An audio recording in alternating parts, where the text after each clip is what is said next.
Good afternoon and welcome to CG Labs webinar number 9, Identifying and Understanding UAV Risks with Tommy Wilson. Before I do the introductions, just a quick, I'd like to go over the rules. So we'll be 30 minutes over your lunchtime. That's it. We will not exceed the 30 minutes. We're on Facebook and we're on YouTube. Please like and subscribe so that it'll notify you that we're on next week. We're always interested in feedback. So again, fire in questions, thoughts, criticisms, and suggestions for future webinars as well would be fantastic. So I'll just do a quick intros. I'm Dave Cummins. Everyone hopefully has met me from the previous webinars. Mike, over to you. Hi, Mike, Services Manager for CG Labs, and probably the main point of contact with Flock in terms of our fleet insurers. I've been with Flock now just for over a year. We just renewed, I believe, and I'm really quite excited about this webinar. It's going to obviously hit quite close to home for me, certainly. It's actually a fantastic opportunity to get Tommy on and cut down our prices. Well, we didn't agree on this beforehand, did we? Tommy, over to you. Thanks, David. Yep, my name's Tommy Wilson. I'm the Drone Partnerships Manager at Flock. My role primarily sits on two sides. I work with our enterprise partners, the likes of CG Labs, directly, and then I also work with a variety of other stakeholders that we partner and collaborate with, from associations to retailers to manufacturers to NQEs in the drone space. And really excited to be on today. Brilliant. And I think that for us, we've known you for a few years. It's a really interesting, people will see insurance and drones and think, what's going on? But the model that you guys use was always very interesting, very innovative. And as an innovation company, which is one of the reasons we were excited to get involved. So actually, again, without further ado, I'll let you get on and show people what you want to talk about. And then hopefully we get plenty of questions. If not, I know I've got loads for you at the end. So I'll share your screen. Awesome. Over to you. Great stuff. Well, thank you first and foremost to CG Labs for having me on this afternoon now, talking about drone insurance. As I mentioned earlier, my name's Tommy Wilson. I'm Drone Partnerships Manager at Flock, and I'm going to be talking in a little bit more detail, quite a bit of detail about identifying and understanding UAV risk. And just to give you an idea of the shape of the presentation, a few slides I'll take you through today. We'll start with a very brief introduction to Flock and who we are. Then we'll go into the technology itself, our risk intelligence engine, which powers our insurance solution. I'll do a very brief snapshot of some of the exciting companies and enterprises that we work with, and then I'll finish off with some quick final thoughts on risk altogether before leaving plenty of time for questions. So do be active in submitting those. And yeah, very quickly before we get underway, just want to plug Flock's Twitter. As we're a startup, we love social media, so do give us a shout out, a follow on Twitter at FlockCover. So let's get stuck in with a very quick introduction to Flock. Flock, we're a London-based VC-backed drone insurance startup that is on a mission to make the world a smarter and safer place using the power of data. We're a team of 20 that mix an interesting blend of academia, industry experience, and insurance experience as well. We've raised over £6 million so far with some of the biggest insurtech VC in this space, and we partner with the leading insurance players involved within UAV risk. And so we set out at its inception, Flock set out to tackle a challenge, and that was the impossibility to quantify drone flight risk in real time.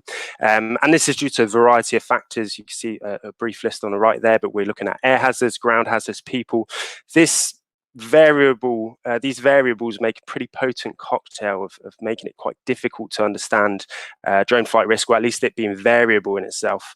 That mixed with a lack of historical data makes it incredibly difficult to identify and quantify drone flight risk. And what I mean by historical data is the data that the insurance carriers and insurers have access to, which allows them to have a better understanding of risk, and that historical data evolves over time. So when we think of more traditional areas like automotive or general aviation, where we've got decades of that historical data, it makes it easier for insurers today to be able to understand that risk. When you've got a new industry like drones coming along with again, these variables on the right, it makes it difficult to have that understanding. And the problem that causes is that insurers struggle to fairly price insurance and understand that risk because it's so new. And the insured, the operators out there, the fleet owners, end up paying sky-high premiums as a result of that. And so that was really the core of what the challenge that we were looking to tackle at Flock, and that's why we developed a suite of data-driven products which help identify, mitigate, and insure drone risk. And so at the center of everything we do at Flock, really, the center, what powers our insurance solution is the risk intelligence engine. And I'll talk you through how this technology works in a bit more detail now. But very simply put, what the risk intelligence engine does is that it takes a load of unstructured data, processes, analyzes it through the risk intelligence engine, and then emits quantified risk as a result. And so the data we ingest come from a variety of different sources. Some of those directly from the fleet owners, the operators themselves, and then some of these we take from third-party partners in real time. And so you'll see that some of the data points, and these are loosely simplified here for ease of understanding, but some of these are fairly fixed when we look at drone characteristics. Some of these will slowly evolve over time when we look at some pilot details and the experience they gain over time, or the transport network, or even aerospace regulation. And then some of these are highly variable and we take those in real time, the likes of hyperlocal weather condition in and around the time of flight. And so what we're able to do is that we process these through the risk intelligence engine, which with our proprietary algorithms that the team has built in-house, we're able to take all of these variables and emit a quantified risk score off the back of that, which goes from 0 to 100. You've guessed it, the closer you are to 100, the higher the risk is. And so what we did with this platform is then we partnered with the insurance space so that they're able to provide capacity on our behalf. It started initially with Allianz, who was our first partner, and we launched the pay-as-you-fly app with them, but we've now broadened the scope of the underwriters and different stakeholders in the insurance space that we work directly with, and they leverage our understanding of risk to be able to price insurance more fairly than they've done previously in the past. This GIF here is just an illustration of our risk intelligence engine. Well, it's an illustration of our pay-as-you-fly app, but what it is useful for is a visual tool to understand how the risk intelligence engine works in real time. So you'll see here, we've selected a DJI Mavic Pro at the top, and we've got an area flight that is changing. And what you'll notice, two factors on the screen that are dependent on that area of flight and change as the circle moves around. And the first one is the risk factor. Now, this is this quantified risk score I was talking about that the risk intelligence engine is calculating in real time under the hood. And as you see, as we move from different areas, that risk factor score drops. And as we eventually end up in Hampstead Heath, which is a low to no population area, a low to no building density area, then the risk score drops right down to a 6. And the other factor on the screen, which is changing, is the price of that flight. And that's dependent on the risk exposure. And that's all done in real time, powered by this risk intelligence engine that I was talking through just now. And so what we then did with this technology, we launched that app, and we're working on the small to medium enterprise space. But then what we've done since that is that we've scaled up the technology to be able to service fleets and some of the most complex drone operations that are out there. And as you can see in the middle here, again, the Flock insurance platform is at the center of everything we do, and it powers our solution.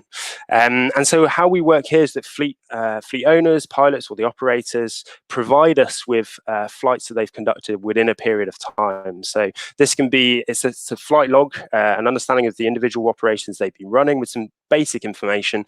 The pilot that's flying the drone, the system that's used, any payloads attached, and then just the takeoff and land time, and of course the area of the flight itself.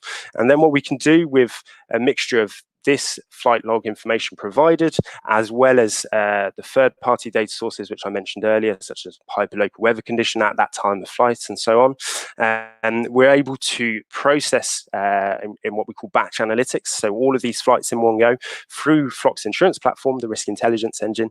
And then there's two outcomes that arise out of this. The first is insurance, and this is usage-based insurance. So this is pricing on a per flight basis, depending on the risk that the companies and fleets are actually exposing themselves to, rather than just a fixed amount, regardless of if they've flown 10 times in a month or 150 times.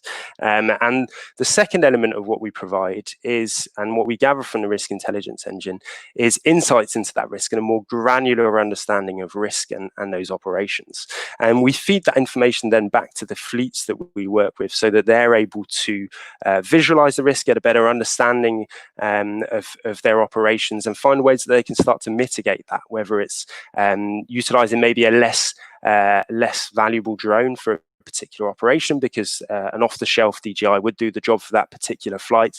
Maybe it's pairing a more experienced pilot with a heavier duty system and payload to really leverage their experience and reduce the risk there. Maybe it's just taking off half an hour later because the gust of winds would have subsided and the flight would have been safer. So the idea is to empower the fleets that we work with to have a better understanding of their insurance, and as a result, as they mitigate their risk and become safer operators, they have access to cheaper insurance on the usage-based cycle. And this approach really unlocks that, this data-driven approach unlocks a range of different benefits for the enterprise we work with, but custom policies priced on the actual risk undertaken. I've kind of already talked about this previously, but actually really taking into account the exposure of risk that they're taking. The policies that expand and contract in line with operations. This is the usage-based element, only paying for the flights you're actually conducting rather than just a fixed amount, regardless of the volume of your operations. And then finally, it's the incentivization of safety and the fact that we reward safer pilots, safer operators, safer fleet owners, those that are running less risk with lower premiums as a result. And I just wanted to do a very quick snapshot now of some of the enterprises that we work with, because they're doing incredible things. And the first one I wanted to shout out, obviously, on today's webinar was CG Labs, who are ended the podcast right here. Yes. And CG Labs are obviously delivering digital innovation, transforming the traditional in a variety of different verticals, which range from telecoms, agriculture, mining, and so on. And they're leveraging Flock's usage-based insurance policy to do that. The second one I wanted to shout out is we do work a lot with some experimental projects and very early prototypes. But recently we issued a 2-year policy for a prototype project in the UK for search and rescue using a Schiebel S100 camcorder, which is an absolute beast of a system. But the idea here to be able to cut down on time searching for people in distress using a drone which is quicker, even 2 at a time potentially, to be able to canvass more area, and then once identifying somebody in distress, being able to send out a search and rescue team to that exact location. But this was a difficult risk to place, and it really did. We had to leverage a mixture of our partners in the insurance space and a panel of underwriters to put together this policy, but also utilizing risk intelligence engine to quantify the risk of these operations and create a flexible policy that can be amended quickly. And then finally, I just wanted to quickly highlight Skyports, who are a customer that we work closely with as well, but obviously a pioneer within the medical drone delivery space in the UK, Belgium, and Netherlands. I'm sure people listening in would have seen some of the news that was recently on the BBC and a various other amount of media outlets highlighting the great work they're doing on beyond visual line of sight flights and deliveries, and we partnered with them on day one to really support them from their initial BV loss test flights all the way through now to commercialization as they're coming into their 2nd year of operations as well. And a final thought I just wanted to share before going into Q&As and further discussion with Mike and David was just for the fleet operators out there and some of the risk factors you should really be considering when operating and when flying. And we've kind of loosely grouped them into really 3 types of risk. The pilot risk, which is dictated really about the experience and qualification of your pilots and making sure that they're doing enough test flights in their spare time, that they're able to get those flight numbers up and those flight hours up, and gaining greater experience, potentially going back to NQEs and doing further requalification courses, more in-depth courses, or even specific to the type of flying that they're doing. The asset risk, obviously understanding the systems you have, where they thrive, what's the best jobs for them, and really suiting the best system to the right job, getting a good understanding of the benefits of rotary versus fixed wing. Fixed wing inherently carries less risk because it can't quite just drop out the sky like a rotary drone can, but also start thinking about ways that you can make your systems safer, whether that's even retrofitting parachutes and flyaway mitigation software that can be installed, and really understanding the tools that you have for the job. And then finally, the environmental risk, getting a good understanding of the areas you're flying and the potential risk, whether that's historic buildings in and around your area that could be a potential high risk environment. Also understanding if you're flying in an urban area that avoiding rush hour when most people are out is a sensible thing to do. Also getting good understanding of the weather at time of flight and when potentially gusty winds will subside, and finding the most optimal weather conditions and environmental conditions as a whole for flying. And that's the end of the presentation part, at least, but my contact information is there. Please feel free to reach out if you've got any questions on the technology we've built, how we're leveraging it, or any further questions around insurance. Please feel free to reach out, give me a call, or just drop me an email. Happy to chat to anyone. Thank you very much. Brilliant. Let me just... Thanks, Tommy. I've got to start with the first question. So I was a flight operator for a number of years, and human factors for me was always the biggest issue. You know, the risks for the mission remained fairly constant location, but how well the pilots had slept and be able to have that conversation. And I guess in a vehicle context, maybe a black box, you know, how do they brake? And from a UAV perspective, you know, how quickly do they transition between flights? What battery level do they go to? How much of that, I guess right now you can't, or you probably don't to a certain extent. How much of that is in the roadmap for the future?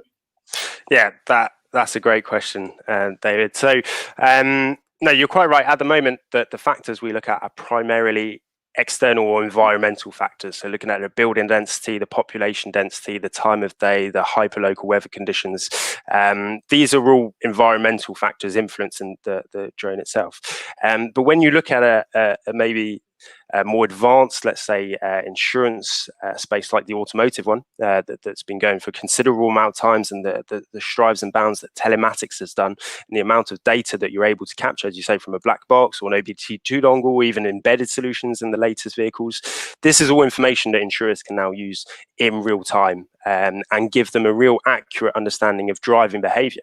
Now, when we think about Flock and think about where we want to be going, of course, this is in the roadmap to get this further granular understanding of our customers and our pilots and their inherent processes in flight. And a lot of the things you listed in terms of battery levels, etc., is all information that we'd love to be leveraging to be able to get, again, add granularity. We want to be as focused as we can with the insights that we're delivering, our understanding of risk, and getting that information in real time directly from the system would be an absolute goldmine for us. I spent 20 years in insurance. I know firsthand that it's not a particularly interesting or sexy subject, but one of the things that actually does interest me quite a lot is from a fleet management perspective, especially when tied in with dealing with customers and writing proposals and what have you, is I've talked before, I think, with your colleague Ali about your risk management dashboard, which we've talked about it. I can't remember if I've seen any visuals of it, but I just wonder if you can maybe talk more about this, because I see that as a really valuable tool in terms of liaising with clients, because I think there's still a fear amongst people who are likely to engage UAV services that there is a risk, it's dangerous, it'll fly away. But having some real data visually presented in a risk management kind of way is quite exciting, actually. Yeah, that's a great point, and it's something. So quite rightly say, we're building the risk dashboard behind the scenes and making it going to be made available as soon as possible to customers. But what this will give them, and actually, David, maybe we could pop back to the slides, and I'll just go back up and sort of explain where along the process this would fit in. Just wait until it's on. Perfect. So very much. Mike, this is the risk dashboard is going to be the optimal mechanism for us to deliver these insights back into the fleet operators themselves. So in this loop here, once we've developed the insights, it's feeding them back into the operators themselves. So what the risk dashboard will allow you to do is delve in and get an overview primarily of three things. One is usage of your fleet, and so getting an understanding of which of your pilots is flying the most in a period, which drones you're using, which payloads, etc. So getting a real good picture of the usage of your equipment and systems and the type of operations you do. The second element that it will be representing is the risk element. As the name suggests, risk dashboard, it's going to have featured fairly heavily on the risk side. But what this will present is start to give you an understanding of the flights that you're taking and their risk scores through that risk score that we provide. And what we call edge flights, so being higher risk flights than your standard flights, will be highlighted and particular reasons why that is. And then the third element that the risk dashboard will be able to really provide to end users is suggestions on optimization, so ways that they can start mitigating that risk, and also indications on the cost savings that we'll do, because we want to incentivize good behavior. We know in an ideal world, all fleet operators will just want to mitigate all of their risks naturally, but having that incentivization of cheaper premium as a result is a good sort of carrot without a stick approach of doing risk. Does that answer your question, Mike? It does, absolutely spot on. And as I say, I see that as an important feature. And from my perspective, as a fleet manager and on the ops management side as well, it's a very, very valuable tool.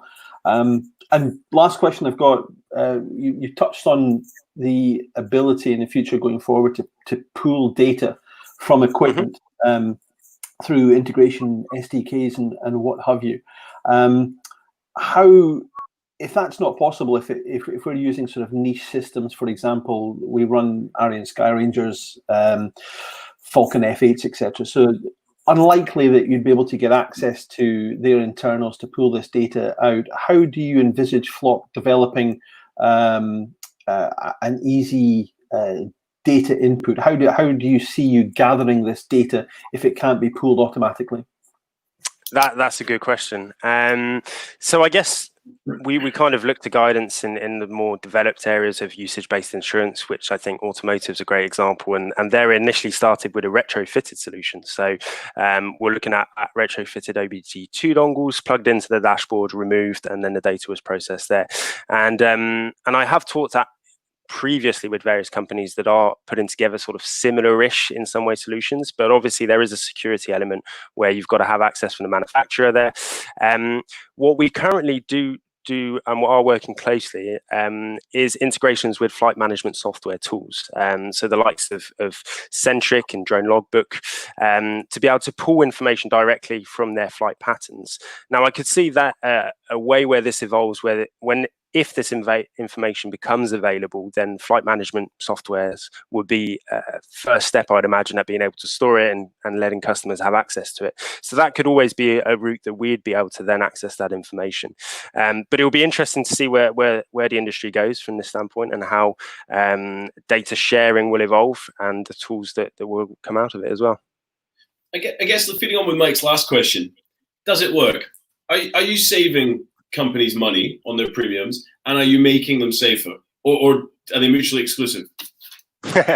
No, they're thankfully not mutually exclusive. And the does it work question is one we actually get surprisingly a lot. Not does it work from an insurance perspective, but does the risk insights that we're providing lead to safer operations and operators out there? And what we can confidently say, actually, having had a look, and initially this was more on the pay-as-you-fly side, but what we delved into, we've issued over 1 million quotes through that app now, and we looked at that data, and what we concluded out of it, the information that we pulled, was that Flock's pilots do adjust their flights and fly safer, and as a result save money. And that's because what we were seeing, that the average, when people are going into the app and selecting the area they want to fly in, they were making 15 changes before actually buying that policy. So getting, whether that's adjusting the time of flight, whether that's adjusting the area itself to maybe remove a school that was within the flight path, or maybe remove a train station, or various other risk factors. So they were changing their flights 15 times on average, which led to a 4.5 point reduction on their flight risk metrics. So that flight score they had on that initial quote, to the one that they ended up buying a policy and flying on, it led to that 4.5 point reduction, which in turn led to a 15% on average reduction from their first quote that they got before they did all those changes. So whether or not individual drone pilots are thinking inherently about risk mitigation once they're using this app, but what we can definitely prove from a data standpoint is that they are looking to get cheaper insurance, and as a result of that, whether they know it or not, they are becoming safer and thinking about risk in a different way. And from an enterprise perspective, we've known some of our initial customers have saved 30% plus on their previous fixed policies by using a usage based, and particularly those that are working in seasonal industries, the likes of agricultural surveying, where they have 2 to 3 extremely busy months of the year, but the rest of the time they're fairly inactive.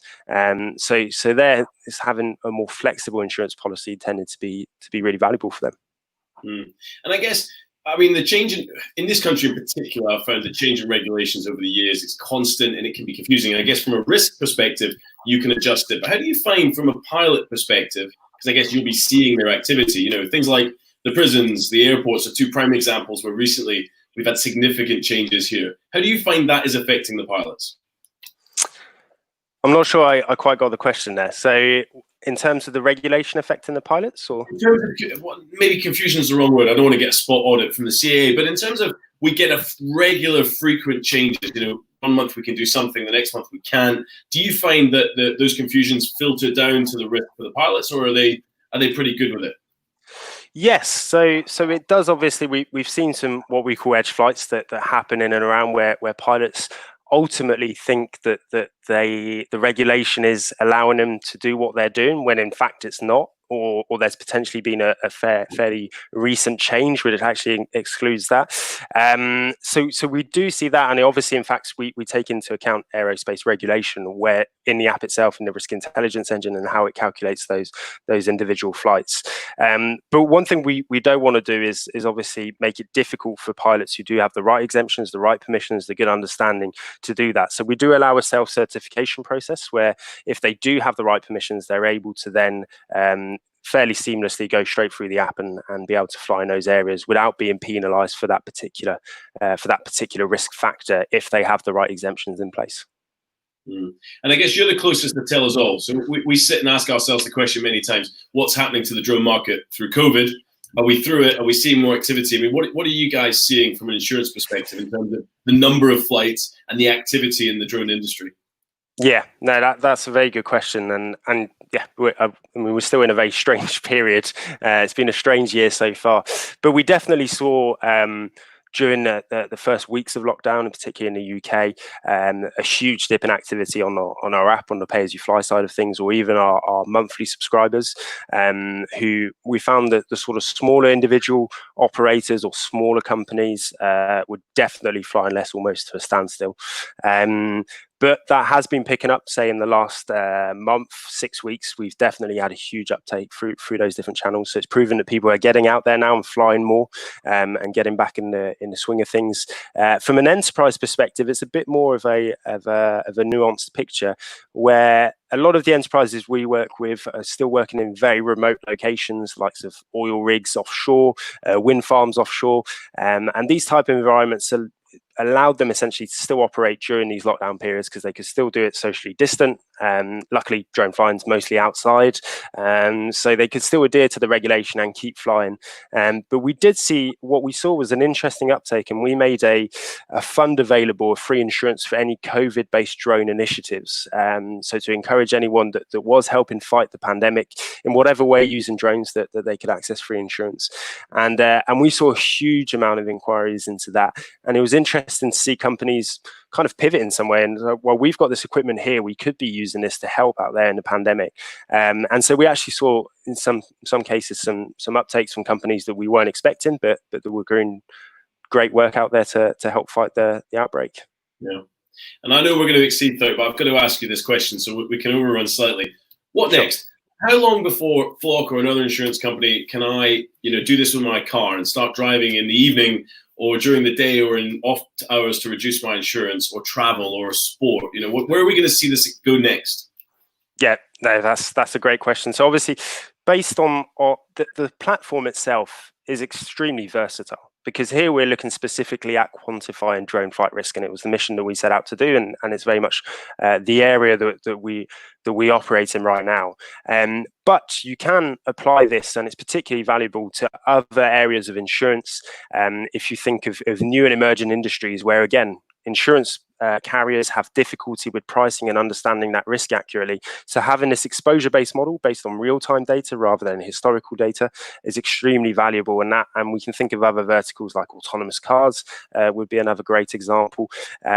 We're naturally already starting to move more into the air mobility space with the rise of various eVTOL companies, testing companies, and the sort of flying car of the future. Seems like a natural progression for what we're doing, as there's similar UAVs kind of on steroids carrying people around urban areas. So that's a natural progression, and we're already working with a couple of companies, unfortunately I can't name, but there are testing behind closed doors for those systems. But we are also expanding outside of the drone space. I can't unfortunately talk specifics to what that is, but we will be announcing that by the end of this year. So if people have done a good job and followed us on Twitter, I'm sure they'll get the updates. I'm sure we'll be getting a discount on that. Tommy, thanks very much for joining. Really interesting. I know that the title probably doesn't sound it, but it is such an innovative way to do insurance.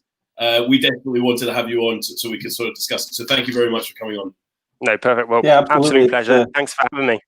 Brilliant. And just before we hand on, next week we've got Kenny Long coming from Digital Barriers. We're going to be looking at facial recognition and live streaming video again. Some really funky tech that we've been playing with over this last couple of months. So again, that's going to be another interesting one. And also some information has dropped on our social medias and our website today about the 5th of August. Again, just as a reminder, we got some big news coming on the 5th of August. So please keep an eye out, like and share, subscribe, and hopefully you'll get to see that firsthand. Guys, thanks very much. And for everyone else, hopefully we'll see you next week. Thanks, guys. Cheers. Thank